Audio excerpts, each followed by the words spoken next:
Hello, my dearest, it's me, Kirisaki Jackie, aka Kisa, and welcome to Bunny Hill Horror. I have no idea actually what the game's about.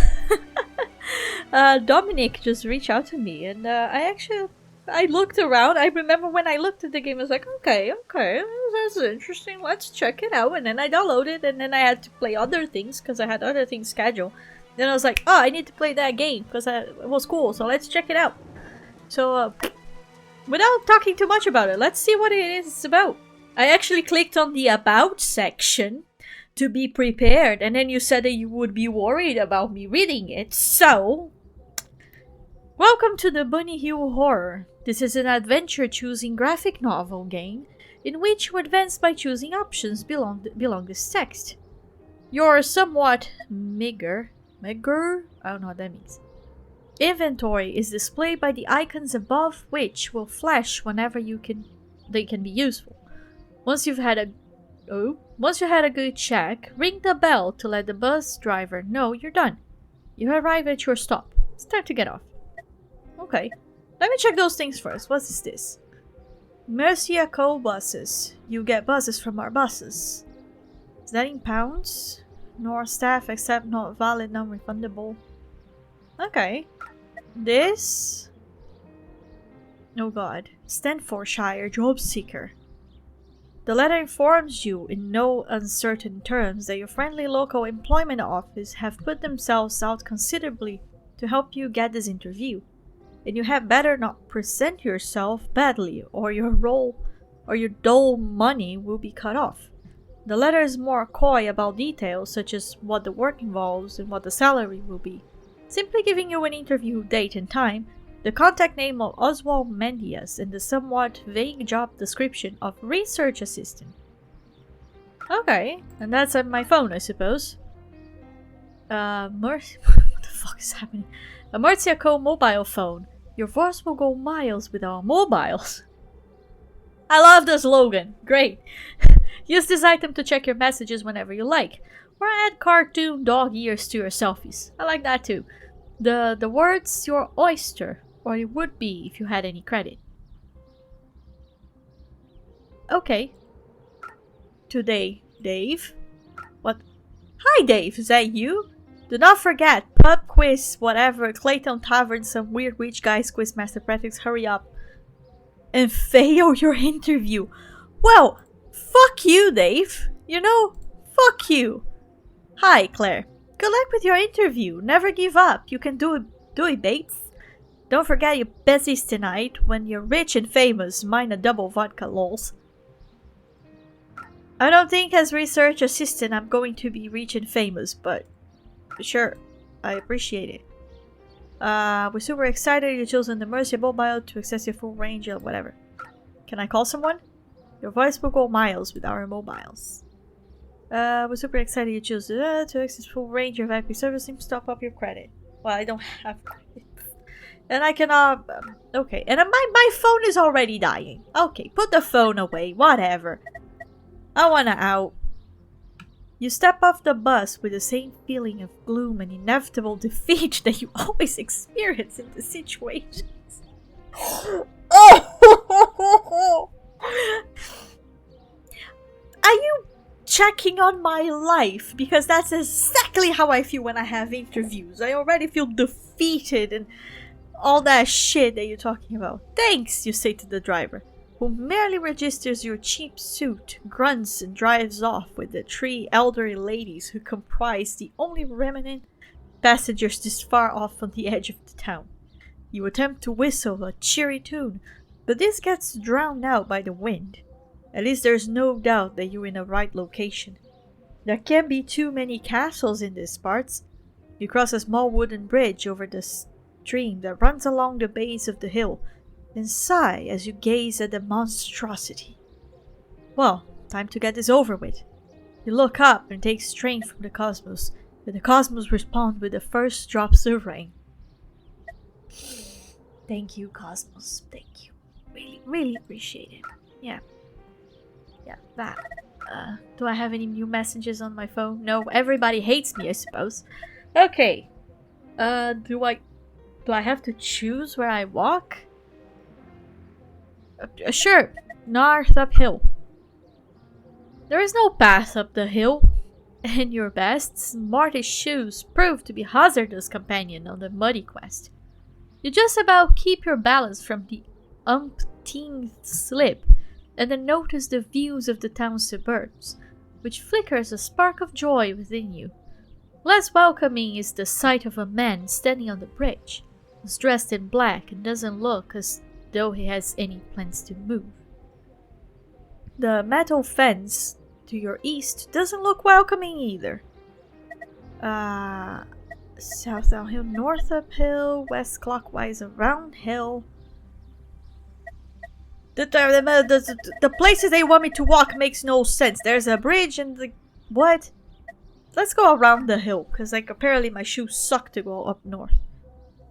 You're halfway up the hill, clockwise from your starting position. You hear but can't see signs of traffic, while further down in a football pitch, the woodland to the northwest is cut off by a simple wire fence, with steel posts which runs down to the southwest and seemingly right to the top. It looks easily climbable. Why do I want to climb the fence? I have an interview over there. Go east around the hill, go south downhill. East around the hill. Oh, I'm back up.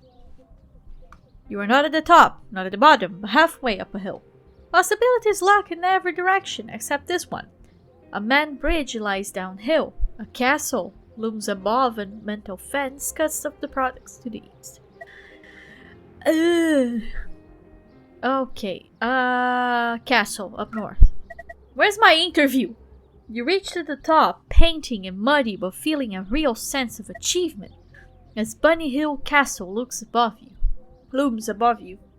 You think I see a figure through the open arched doorway. Enter castle. I'm already here, let's just go. Who the freak are you? Why are you looking at me like that, all judgmental? You went in an antechamber to be greeted by a besuited woman sat behind the desk. You've certainly had better greetings, you consider, as she looks up and down for you uncomfortably long time, like... Service entrance is round the side, she hisses, before returning to her paperwork. Two things strikes you as odd about the room. One is how secure it is. The only way beyond the woman is cut off by a hefty-looking bolted door. The second curiosity is a gold name plate on the desk which reads Daisy Fluffington. Okay. How's it going, Daisy? She's going to kick me out of here. Oh, shit. She regards you with a look of pure hate. That's Miss to you. Okay, how's it going, Miss Fluffington? It's just... How can you be called Fluffington and not be angry about your life? Because I would. Just Miss, she snaps. Daisy shuts her eyes and takes several deep breaths. Remember, she continues, I'm the one who decides whether you get this job or whether your dull scrounging money gets cut off. And a sinister smile appears. I really hope you do get it. Right, thank you. What is that? I clicked on that and then it was just like boom. I see, she says, taking your letter and checking it against a sheet of paper you're sure she's just chosen at random. Well, I suppose you are the general caliber of applicants the employed ministry seems to be shoveling on us these days. Now, if you just like to surrender your mobile, or tablet, or cloud, or whatever idiot machines your kind carries these days, we shall proceed. There's a bin here. Then you can follow me inside. I'm sorry, my nose likes to be an asshole sometimes. I hate it. I actually want to know what is this place. By this place, you of course mean Bunny Hill Castle, do you not? She waits for you to answer and interrupts you as soon as you open your mouth. It's a beacon of hope to us all. A lighthouse in this sordid and corrupted country. We may be new, but we'll soon become the past and the future combined. Daisy's declamation ends with her arms outstretched for several seconds, as if awaiting a round of applause. You cough politely and think of something else to do. Okay. Who's Oswald Mandias? Mr. Mandias is a great man. He is the bedrock of this community, a man of the people and a true visionary. You should consider it an immense privilege to be working for him, even if it will be an extremely lowly role. Got you, Daisy. I see that you absolutely hate your life. Surrender my phone? Is there an echo in here, perhaps? She asks, looking around. Or are you not quite capable of understanding basic introductions? Because even our pet dogs can manage that. Will I get it back? For what purpose? She asks. To watch amusing cat videos? To play latest Sonic Brothers game? No doubt, because it helps you with all your intellectual pursuits, perhaps. Well, all the education you so clearly lack, you will receive from Mr. Mandias. Borrow me! Please, okay, nose. Let's make a deal here, nose. You're going to stop itching and then I can continue recording, okay? We have a deal? Thanks? Awesome. Part of me wants to leave because this woman is a freaking asshole. But the other part is like, okay, pretend that you are in this man's body, and you actually need the money, therefore you need the job. And I want to throw my phone on her fucking face, but let's just throw away the phone. Very good. Then we shall begin. I shall wash my nose. Okay, let's go back to reading. As soon as I sit down, the way that I enjoy. Very good. Then we shall begin.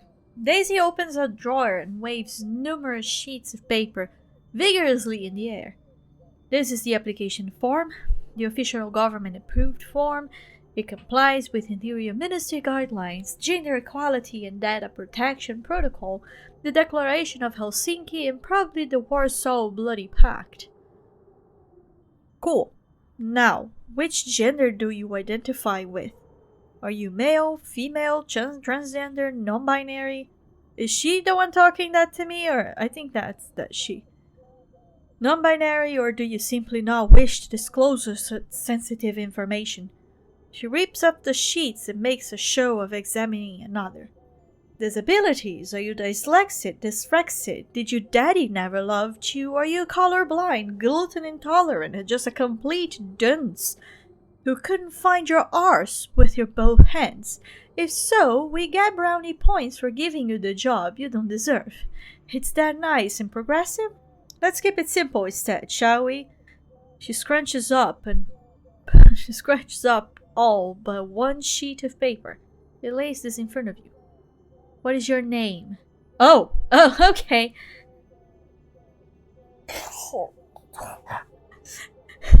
I fucking hate you. You are the worst person in this entire universe. I'll write my name, alright? Not gonna lie. Yet. Excellent, says Daisy. Now. Jesus freaking Christ, dude, you scared me. Now, if that task hasn't exhausted you too much, we'll just move on to... She stops, and you notice that a figure has quietly entered the room. Quietly, as you hear the...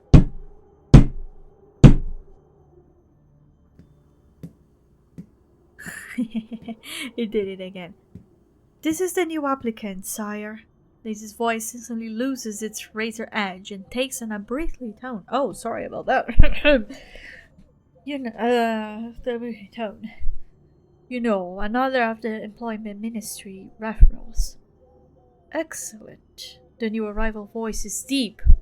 I am a woman, I cannot make deep voices. And silken, and he has gleamed in his eye. He walks over and lays a hand on your shoulder. It's always a pleasure to welcome new arrivals into our happy team. You look like a good, trustworthy local sort. We must show you the ropes.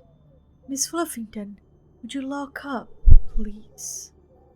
Of course, sire. Okay, that's terrifying. Are they going to sell my kidney on the black market? You led through a round, torch-lit corridor and into a stately parlor, which smells of sawdust and paint, while unopened boxes give the sense of a new space waiting to be filled. Despite this, the tastes are very old-fashioned. As you read in your mind, the man begins. The old and the new. Both have much to learn from each other, do they not? My company has come a long way through advances in communication, database management, and pharmaceuticals. But what does it all mean in the value of the past and forgotten? Chivalry, class, breeding, this cannot be lost. I was bred for success, but I still find time to host my quizzes at the local tavern. Fraternizing with the SARS and what caps a true leader down to earth. That's the moments that I realize that English is not my mother language, and then I read stuff like fraternizing. I'm like, On the wall hangs a painting, while a newspaper lies on the table by the gin. Examine the painting, leave room. I can leave the room, I can just fuck off. So, what do you want me to do? Can I have my phone back? I'll just be off. Serves? So, what do you want me to do? I'm playing along here. I see that probably the game has a way of ending with this, like, fucking off, like going away, jumping to the hills and just being happy. But I'm playing along. I want to see, like, what is supposed to happen.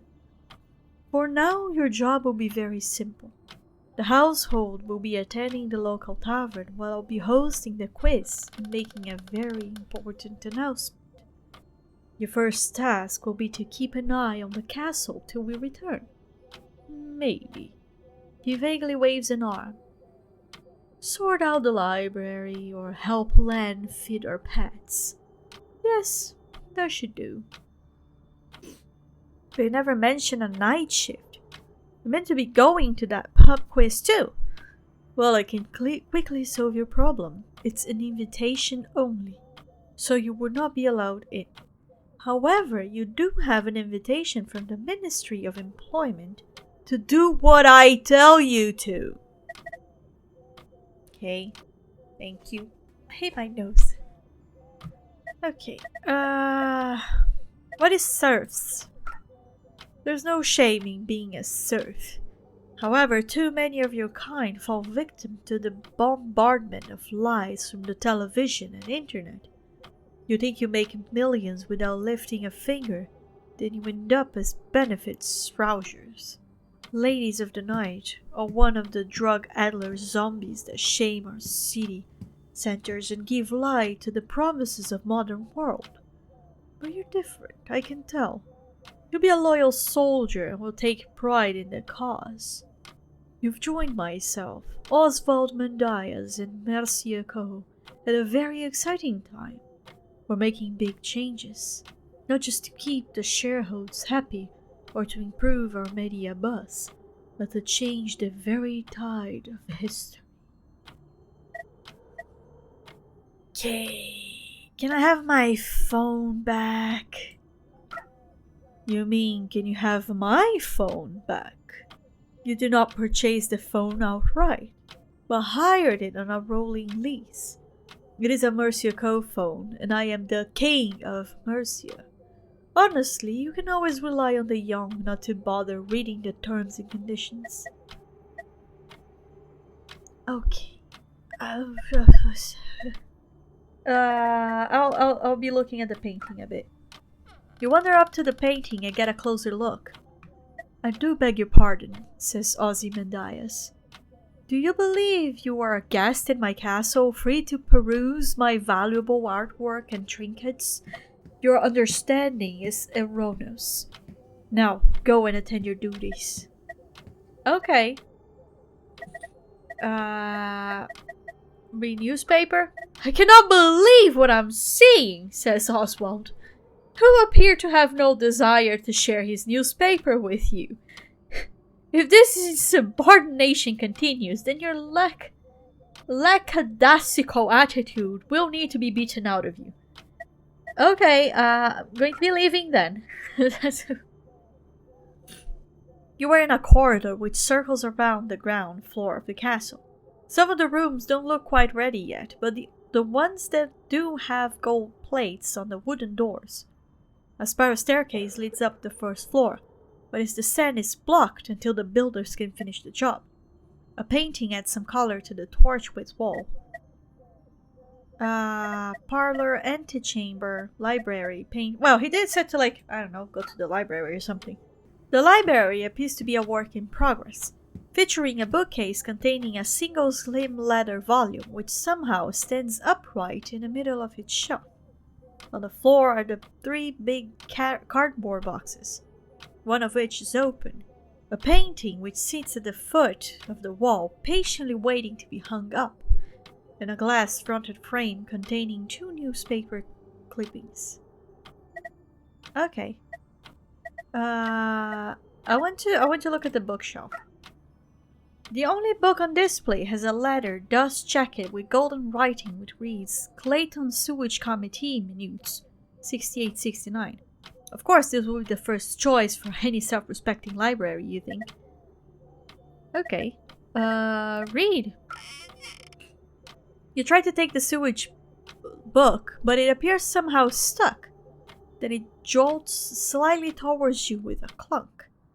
A whirling noise that makes you step back, and you realize that the bookshelf has shifted to one side, revealing a dark passage behind.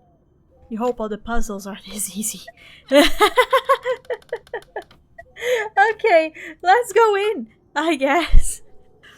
You find yourself in a dank and claustrophobia-inducing section of the castle, which is announced as the crypt, both by a gold-plated sign on the walls and several coffins which stand in stone and clays beneath you. The northern entrance of the passage leads to the library, while you hear barking and loud banging through the southern doors. A hazardous spiral staircase leads downwards. Okay. Coffins? Coffins! Oh, I don't know the combination. Watching your steps, you descend the stone stairs and read the coffin inscriptions, which appears to have been carved recently. They mainly denote Mendia's ancestors through the centuries. Others are marked with epitaphs such as unknown God-fearing peasant and loyal servant to the kingdom of Mercia. A chink of light flashes from the only metal object down here. It is a 5-digit combination lock attached to the doorway, cleverly hidden among the coffin. Okay, I'm going back. Wait, can I save the game? Oh! Oh, I can continue from where I stopped. I pressed X and then the game closed. And then I thought, right, that's it. That's how game autosave. Okay.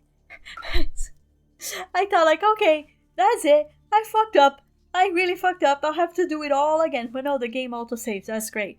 Because I'll have to end it here because my nose needs a break. Or else this episode is just going to be cut after cut after cut of me going to the bathroom to wash my nose. So, I'll end it here. I'm really enjoying it. This reminds me, back in the day, in the 90s or something, we used to have books that were like this.